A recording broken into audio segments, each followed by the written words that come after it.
चाहिए। ये दुनिया में ना तो केहू कुछ लेकर के आई बना तो केहू कुछ लेकर के जाई।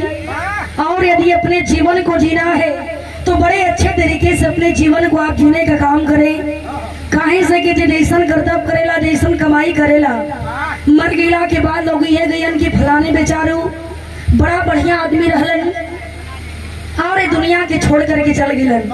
आज एक खराब कर्तव्य करेला, मर गिला के बाद लोग चार को गाड़ी दी हन कि बढ़िया बल की केहू तरह धरती का बोझ खत्म हो गई, बड़ा परेशान कर ले रहा। इसीलिए इंसान चाहे कोई भी हो, कभी भी किसी भी इंसान को अपने आप पर अहंकार और घमंड नहीं करना चाहिए। यहाँ 4 लाइन भूमिका से हमारे कहानी की हमारे विरह की शुरुआत हो गई। कैसे कहना है?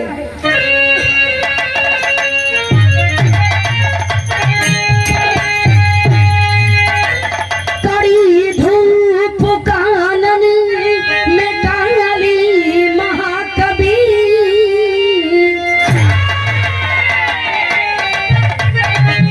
चले जा रहे थे टहलते टहलते, ख्याल कुछ भी नहीं प्यास ऐसी लगी,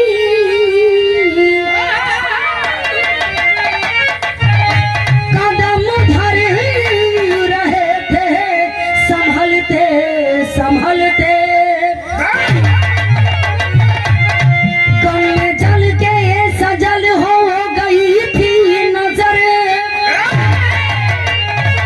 नीर मिलता नहीं धीर मन में वो भरते, घड़ाले के ग्वाली दिखाई पड़ी, तब सिया राम कवि जी है बोले बिलख दे। बच्चा बड़ा दूरे दूरे फैले लागल कि जितना मूर्ख कालिदास जी रहलन आज उससे भी बड़े ज्ञानी हो चुके हैं, आज बहुत बड़े विद्वान हो चुके हैं।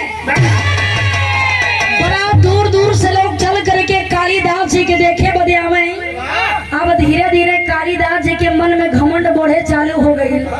करण की लगत बा कि दुनिया में हमरा से बड़ी यार विद्वान ज्ञानी केहू है नहीं हो।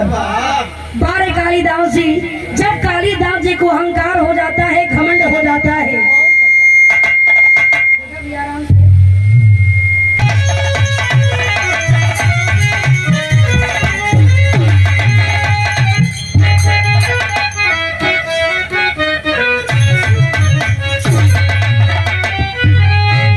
ये कोनो लड़की से कोनो लड़का बेचारा धोखा खैले हो, जा करके खूब बढ़िया से दारू उरू पी के कहीं लौटल बा, जा करके कुल 2-4 का दोस्त कह दरन की करे यार तोरा के समझौली की लड़की के चक्कर में मत पड़, नहीं तो चुना लगा के निकल ले। जिंदगी तोर बेचारा बड़ा झंड हो जाई, लेकिन तू हमारे बात के नहीं मनला। लड़का कहता है कि अरे हमके का पता रहल कि हमारे खाली एक तरफा प्यार हो। ये तो झंड बना के घूमो। गौर करिहन, उ लड़का बेचारा अपन दिल का हाल बतावत रहल कि चूना लगा के तो चलिए गई, लेकिन हम का बताएं कि हमारा दिल पर का गुजरा था। कहे का कहे मास्टर,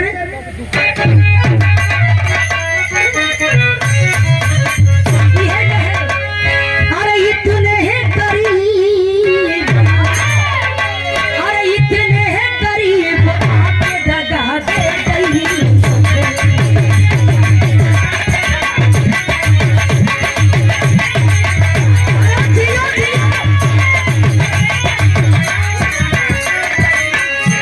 इतने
करी।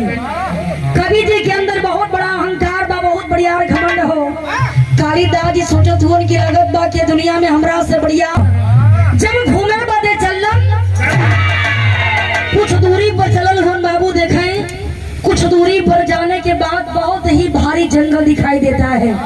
जेठ बैसाख का महीना बाद जंगल के बीचों बीच कालिदास जी पहुंचलन और जब कालिदास जी को बहुत बिजोड़ प्यास लगल जा करके पूरे जंगल के छान मरलन, लेकिन कालिदास जी को कहीं भी एक बूंद पानी नहीं मिला। कालिदास जी अपने मन में विचार करते उनके हे भगवान, इतना बिजोड़ घाम लगा था, यदि कोई पानी ना मिली तब तो हम देखो तनी हमारी जान चलिए जाई। देखे कालिदास जी आज इसी बात को सोच करके एक पेड़ के छाया में बैठ के इंतजार करते हुए कि आखिर हम क्या करें, जब तक पानी मिली नहीं तब तक शरीर हिली नहीं। उहे रास्ता पकड़ करके ग्वालिन सर पर घड़ा लेकर के जा रही थी। ग्वालिन को जब कालिदास जी देखलो न जा करके कहते हैं कि ये लड़की, क्या तुम्हारे घड़ा में पानी है? यदि तुम्हारे घड़ा में पानी है तो जरा हमें पानी पिला दो। इतना बतिया देखे जब ग्वालिन सुन ले बा, सर पर से घड़ा उतार करके जमीन पर रख देहलस और जमीन पर रखला के बाद देखें में कालिदास जी कलन के यदि तुम्हारे घड़ा में पानी है तो जरा हमें पानी पिला दो।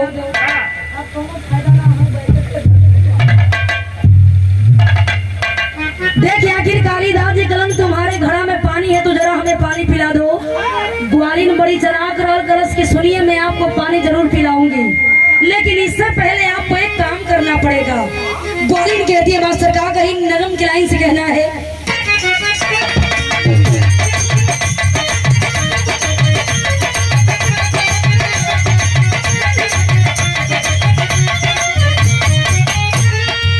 कहे नारी बताओ न जरा अपना नाम सही, कहे नारी बताओ न जरा अपना नाम सही, कहे कली पति कहूँ मान लो पहचान यही।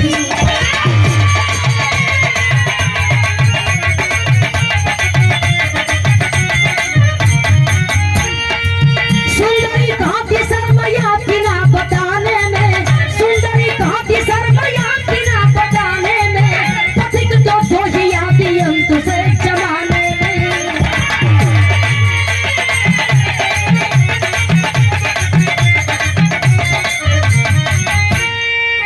गौर करेंगे बाबू, ग्वालिन कहती है कि मैं आपको पानी जरूर पिलाऊंगी, लेकिन इससे पहले आपको एक काम करना पड़ेगा।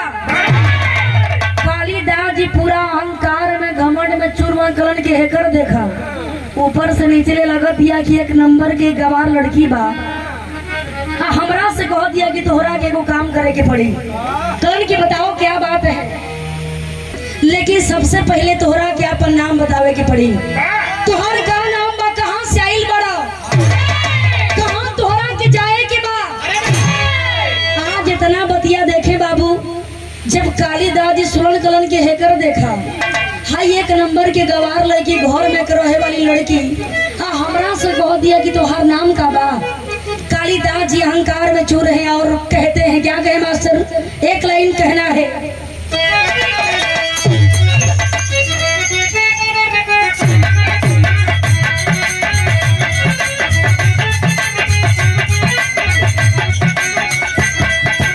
यह गीत चलाई ना हो कोनो, यही गर्मी के मौसम में कोनो दुल्हन अपना सैया से कह दिया, का कहे, रतिया होले गर्मी हन्ना डोले पवन बहन।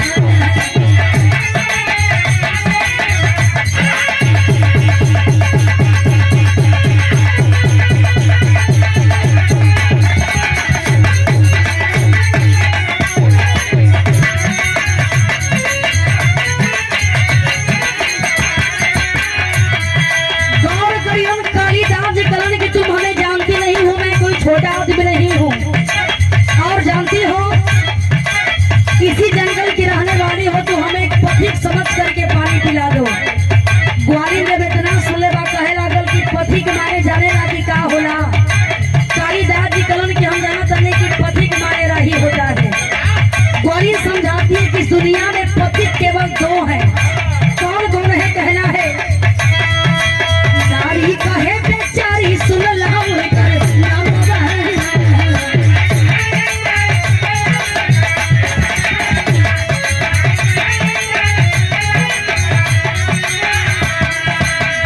ग्वालिन कहती है कि दुनिया में दो पति कौन कौन है, ध्यान से सुनिएगा। कहती है पहला सूरज दूसरा चांद हरदम चलत रहे दिल।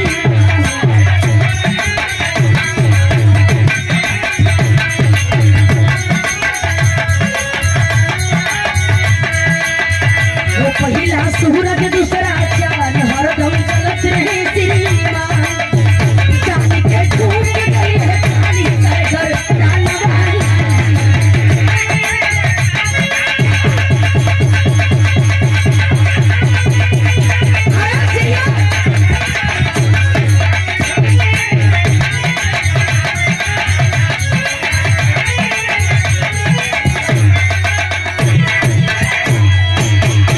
गौर करेंगे बाबू, ग्वालिन के बात को सुन करके कालिदास जी अपन नाम ना बतावत हुन, घमंड में चोर हुन। कलन की आई घर में रहे वाली मेहरारू हमार नाम जान के का करे कि हम के बने, एकरा के नाम से का मतलब हो।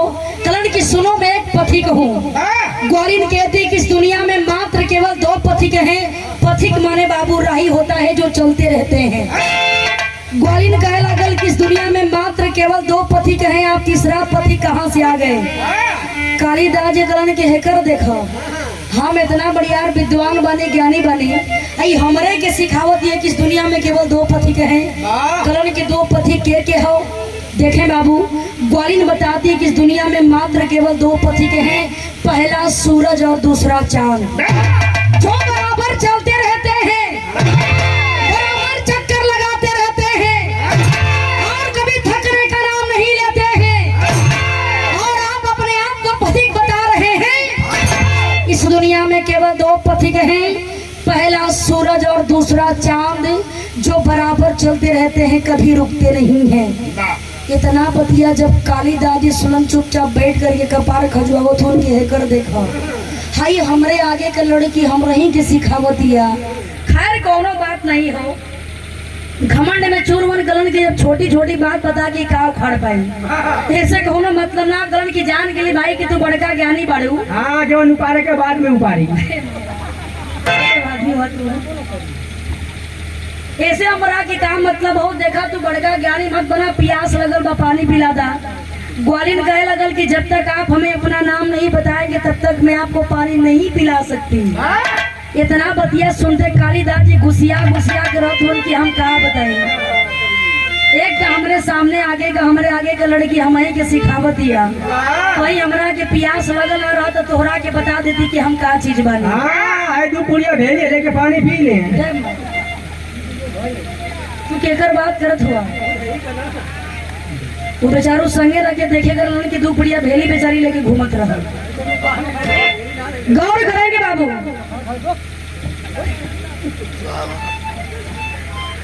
देखे बाबू, आखिर में इस बात को सुन करके कालिदास जी गुस्सियात हुवन। कालिदास जी को तो बहुत बड़ा घमंड बा कि हमरा से बढ़िया ज्ञानी है दुनिया में क्यों हुई नहीं हो। अहंकार में चूरे कलन के पानी पिला दो। ग्वालिन कहती है कि आप अपना नाम जब तक नहीं बताएंगे तब तक मैं आपको एक बूंद पानी नहीं पिला सकती। आज इस बात को सुन करके कालिदास जी फिर कहलन हका, एक लाइन गीत की लाइन हो, कहना है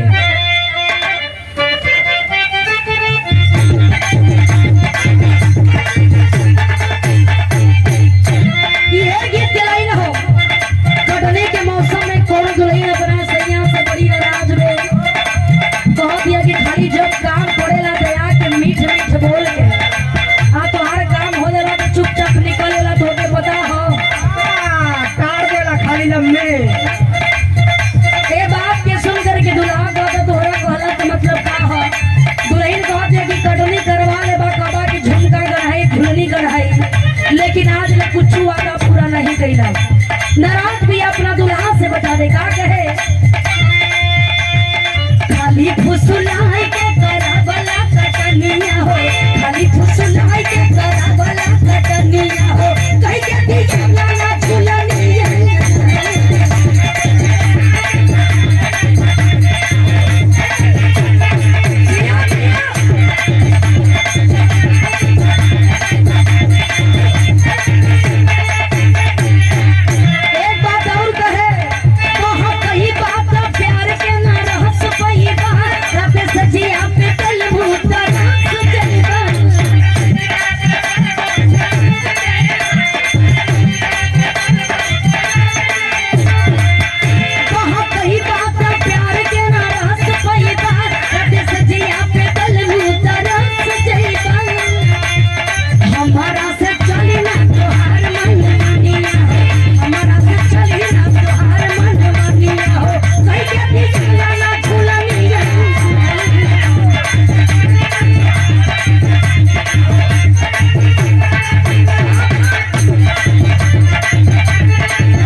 हुआ का कहलन काली गुसिया के ही कहले बचनिया हो काली गुसिया के ही कहले बचनिया हो घेर जनी काला के लिया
पानी पिलाता अहंकार में चूर हो उनके अपन नाम बताओ में लाज लगता सोचत हो कि कहीं नाम बता दे कि हमार नाम कालिदास थी मेहरारू के जात क्या समझ पाई कि कालिदास के बारे देखें आज इस बात को सोच करके कालिदास जी करण की सुनो हमारा नाम जानना चाहती हो ना इसी जंगल की रहने वाली हो तो हमें अपना मेहमान समझ करके पानी पिला दो इतना बतिया देखें बाबू जब ग्वालियर सुन ले बा डांट करके कहने लगी आप अपने आप को मेहमान बता रहे हैं इस दुनिया में मात्र केवल 2 मेहमान हैं आप तीसरा मेहमान कहाँ से आ गए अब तक कालिदास जी के पूरा गुस्सा 7वां आसमान पर चढ़े लगल कलन की भैया जब कोनो बात निकाला तनी लगत था कि दूधू का डिग्री लेके बैठल बिया का कलन के देखा तू ढेर हमरा के पढ़ावा सिखाओ मत प्यास लगल बा पानी पियवा नहीं तो जान चल जाई ना पियबू तो गगरी फोड़ दे कालिदास तोहरे में थोड़े आदमी रह हाँ पानी बहरे गिर जाएगी गौर करेंगे नहीं एमन शक ना है एमन कोनो दिक्कत ना है बेचारे को मैं पास हो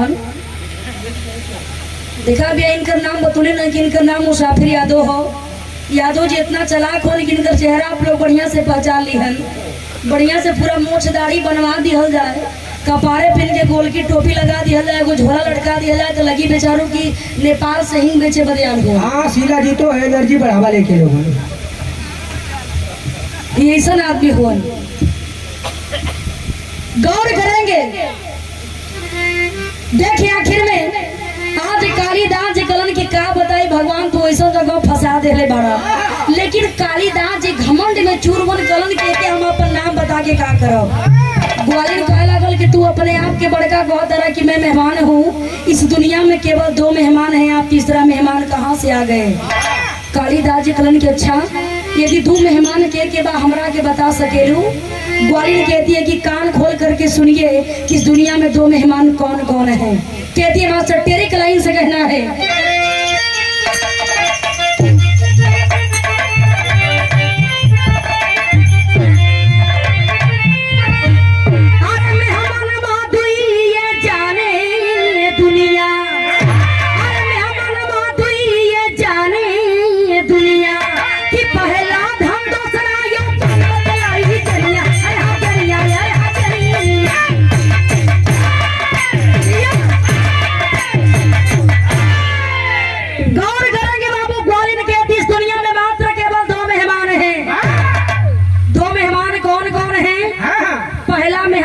धन है 2-4-10 लाख रुपया आप लोग कमा के रख ले चाहबा कि हमेशा वो रुपया हमारे पास रहे तो रुपया आप लोगों के पास कबू टिकिए ना सकेला आवत रही जात रही आता है और चला जाता है तो पहला मेहमान ये धन होता है जो मेहमान के जैसे आता है और चला जाता है और दूसरा मेहमान यहाँ जवानी होती है जो आती है मेहमान के जैसे और चली जाती है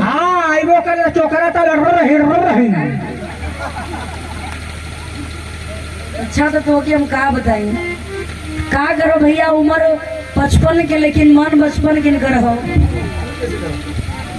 ना जानी हम ये इतना साफ सुथरा आदमी उनकी अपन रियलिटी बात मंच पर बतावेलन कि चाहे कुछ हो जाए, इनकर ऊपर जैसी इनकर जवानी बीतल बा सबके बताओ, इनकर जवानी बेचारू कहीं तरह है।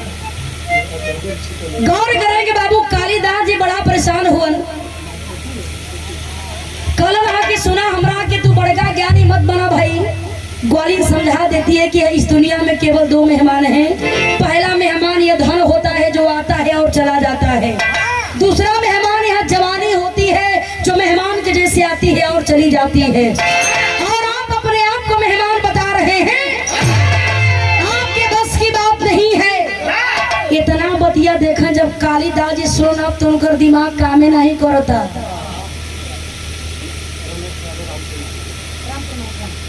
परम आदरणीय परम श्रद्धा, जब एकरा कितना छोट छोट बात का मतलब याद बा तो इहो एकरा के पता हो कि कालिदास जी के हुन, एकरा के पता हो कि कालिदास जी के हुन। कहीं अपन नाम बता देली, यदि पता चल गई कि हमारे नाम कालिदास हो तब तो बड़ा आफत हो जाई। इतना चलाक लड़की भी है कि पता चले कि दो चार गाड़ी देबो करी, कही कि तू बड़का ज्ञानी बना तारा, तू कालिदास हुआ, तोरा के छोटी छोटी बात यादें नहीं हो। आप तो कालिदास जरूर विचार करत होन कि नाम बताई तबो फंस जाई, और नाम ना बतावत नहीं तो हमरा के पानी नहीं मिली। कलन के कहाँ फसौला भगवान, आखिर हम का करें। गौर करेंगे बाबू, देखें आखिर में आज कालिदास जी अपने मन में विचार करत होन। कलन के देखा भाई जहाँ जल्दी पानी के पिया दा। ग्वालिन कहती है कि एक बात ध्यान से सुन लीजिए, जबले नाम बतेबा नहीं तब तक पानी तोहरा के पियाईब नहीं। हाँ ना पिएबू तो चटाली दा, मन चटले से खाली का हो जाई। चट के कीड़ा भी छिटी गए। ये बहुत एक्सपीरियंस वाला आदमी उन का बताओ जा। गौर करेंगे नहीं, कुल में दिमाग बहुत तेज सफर कामों करेला। देखिए आखिर में कालिदास जी सोचत होन कि कहीं नाम बता दिलीन कि हमारी कालिदास बड़ी तबो फंस जाई। ये ग्वालिन बहुत तेज तर्राक बिया, कहे लगी कि तू बड़का ज्ञानी बड़ा छोट छोट बात यादें नहीं खे। आप देखिए कालिदास जी फिर आप पर दिमाग लगावत होन, कलन के देखी एकरा पास कितना ज्ञान हो। कालिदास जी फिर अपने नाम को नहीं बताते हैं और करते हैं क्या,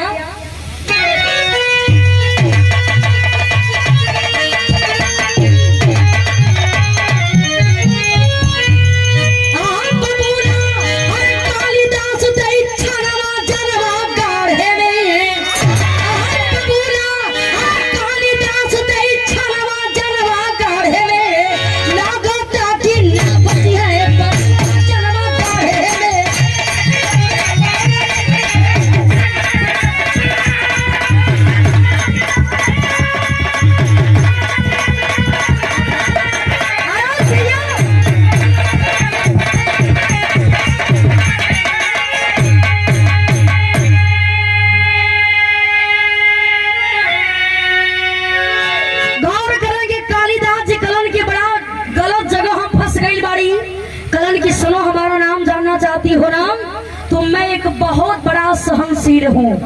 जरा गौर करेंगे बाबू, हमारे बीच में सभी लोग पढ़े लिखे लोग बैठे हैं।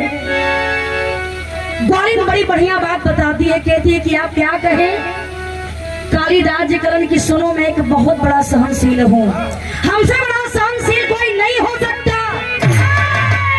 और हमें एक सहनशील समझ करके पानी पिला दो।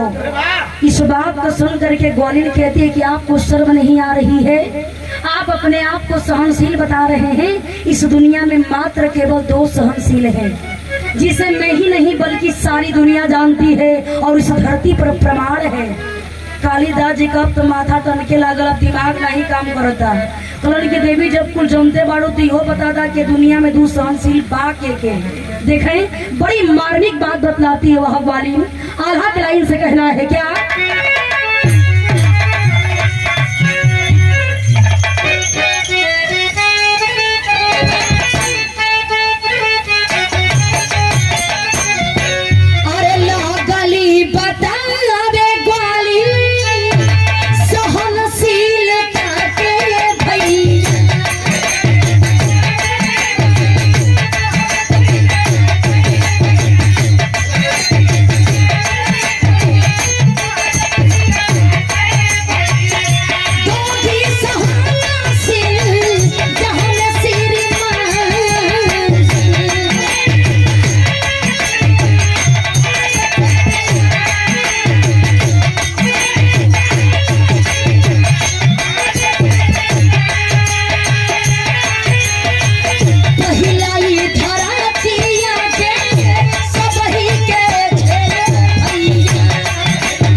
सहनशील ये धरती माँ है, जो अपने सर पर बड़े से बड़े पाप करने वाले, पुण्य करने वाले दोनों को लेकर के झेलने का काम करती हैं, सहन करने का काम करती हैं।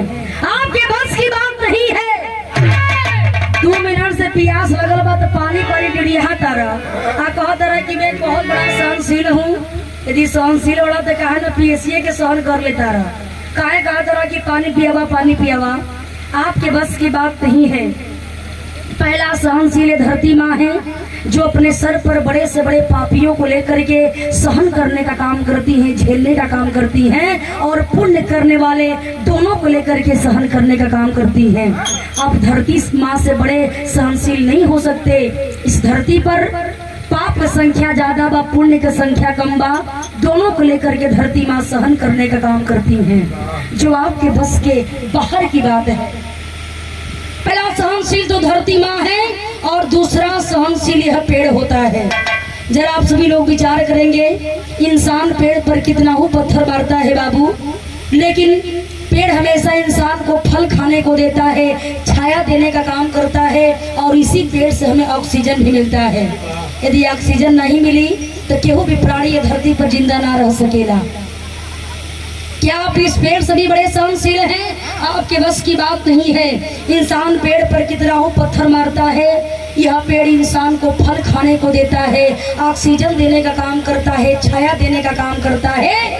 इतना ही नहीं, जब ये पेड़ के टहनी सूख जाला, आज सबके घर घर में गैस सिलेंडर हो गई बा, लेकिन सभी लोग अमीर नहीं हैं, सभी लोग पैसे वाले नहीं हैं। बहुत लोग गरीब इस धरती पर पड़े हैं, तो इसी पेड़ के सूखी टहनी को काट करके अपने घर में लाते हैं, भोजन बनाते हैं, तब जाकर के उनका पेट भरता है। आपके बस की बात नहीं है। पेड़ से बड़ा सहनशील आप नहीं हो सकते।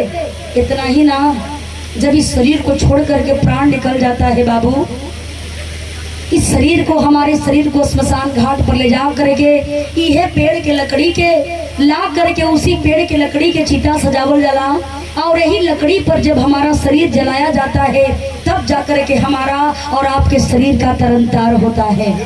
क्या आप इस पेड़ से भी बड़े सहनशील हैं? आपके बस की बात नहीं है। कितना बतिया देखें बाबू, जब कालीदास जी सुनन कपारे पर हाथ रख करके फिर वही पेड़ के छाया में बैठ गए, कल करे बाप रे बाप, आखिर हम कैसन लड़की से आज हमारा पाला पड़ चुकल हो, कैसा लड़की से हमारा पाला पड़ चुकल। हम ऐसा जगह में झुरा गई बाड़ी कि हमने समझ में नहीं आवता कि आखिर हम क्या करी। देखे बाबू, कालिदास जी अपने मन में विचार करते हैं कि यह ग्वालिन कोई साधारण नारी नहीं हो सकती, ये जरूर कोई न कोई देवी का रूप है। कलन की आप जान जाई चाहे रही, लेकिन ये बात की हम पता जरूर लगाई कि कोई साधारण लड़की इतनी ज्ञान की बात नहीं बता सकती है। ये कोई साधारण लड़की नहीं, बल्कि कोई जरूर देवी दिखाई दे रही है। कालिदास जी कलन की प्यास लगल बा, पानी पिला दा। ग्वालिन कहती है कि मैं आपको पानी नहीं पिला सकती जब तक आप अपना नाम नहीं बताएंगे। देखें बाबू, अब जी कलन की जान जाई चाह रही, लेकिन ये बात के पता लगा करके रह की ग्वालिन के वे कालिदास जी फिर अपन नाम ना बतौलन। कलन का मास्टर कहना है,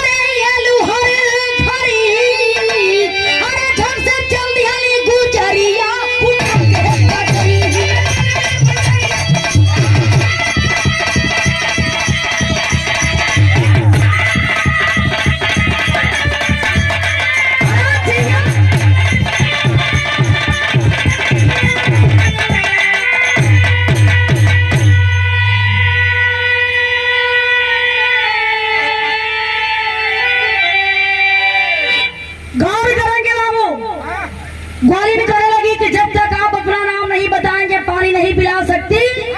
कालिदास जी कलन की सुना हमारा नाम जानना चाहता रू ना पानी पिएबू तो हम बहुत बड़का हठी बाड़ी, इतना बढ़ियार हठी बाड़ी कि जौन हट कर लेला ओकरा के कैले बिना हम मानिए ना सकीला। बहुत शरारती बाड़ी। इतना बतिया के देखा जब ग्वालिन सुनले बा कहे लगल कि पानी तो होके पिए के हो, पियास तो होके लगल बा पियावे के हमके हो। अब बड़का टाव देखाओ तारा हड्डी बना तारा नाम ना बतेबा हम जाता नहीं।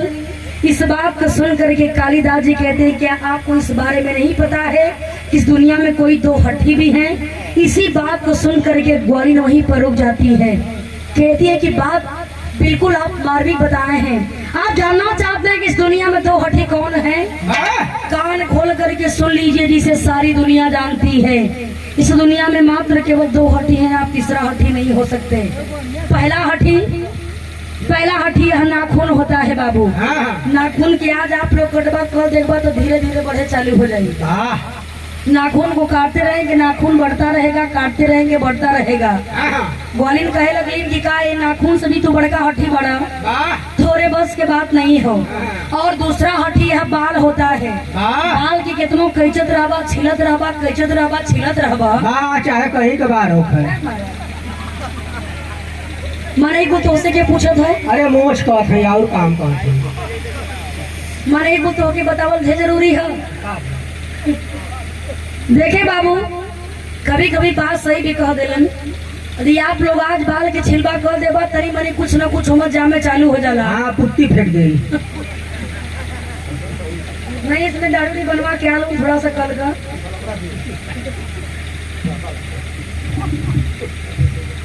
देखिए बाबू ग्वालिन कहती है कि दूसरा हड्डी है बाल होता है। बाल के काटत रहबा चाहे छिड़त रहबा बाल बढ़त रही और बाल को काटते रहेंगे छीलते रहेंगे बाल बढ़ता रहेगा। क्या आप इस बाल सभी बड़े हड्डी हैं? आपके बस की बात नहीं है। इस दुनिया में केवल दो हड्डी हैं। पहला हड्डी है नाखून और दूसरा हड्डी है बाल। दोनों को काटते रहेंगे दोनों बढ़ता रहेगा। इतना बतिया सुनते बाबू बिना सोचे बिना समझे कालिदास जी जा करके उस ग्वालिन के पैर पर गिर जाते हैं। कलन की देवी आखिर आप के बनी? हमरा के बतावा कि आप कोई साधारण नारी नहीं हो सकती। आप कोई साधारण नारी नहीं हो सकती हैं। आखिर आप के बनी हमरा के बता सकीला? आज इस बात को सुन करके बाबू दिखाएं। ग्वालिन कहने लगी कि आप जानना चाहते हैं कि मैं कौन हूँ? ए बाबू वह ग्वालिन कोई साधारण नारी नहीं बल्कि वो भद्रकाली थे। साक्षात्कार रूप में आकर के दर्शन देती है। कहती है कालिदास तुम्हें बहुत बड़ा घमंड हो चुका था, अहंकार हो चुका था। तुमसे निकाल देना यह धरती वीरों से खाली नहीं है। आज तुम बहुत बड़े विद्वान ज्ञानी हो तो कल तुमसे भी बड़ा विद्वान ज्ञानी इस धरती पर कोई पैदा हो सकता है। अपने आप पर अहंकार मत करना। जब तुम्हारे जैसे विद्वान को ज्ञानी को अहंकार हो जाएगा तो हमारे सृष्टि का क्या होगा? इसी तुम्हारे घमंड को चूर करने के लिए अहंकार को चूर करने के लिए हमें इस धरती पर ग्वालिन का भेष बना करके आना पड़ा ताकि मैं तुम्हारे चेहरे से तुम्हारे आंख से अज्ञान के पर्दे को हटा सकूं। एक बात कान खोल कर सुन लो। इंसान चाहे से बाहर निकलेला बाबू देखला के बाद बस ये मन कहेला कि सब कुछ छोड़ छाड़ करके कहीं दुनिया छोड़ करके दूर चल जाए। ये नहीं कि दुनिया में कुछ बा नहीं। माया जाल में फंस करके मालिक ऐसा नहीं डोरी बांध देले हुन कि सब लोग अपना अपना में परेशान बा। स्वार्थ में पड़ करके ना तो भाई भाई के होता, ना तो बाप बेटा के होता, ना तो बेटा बाप के होता।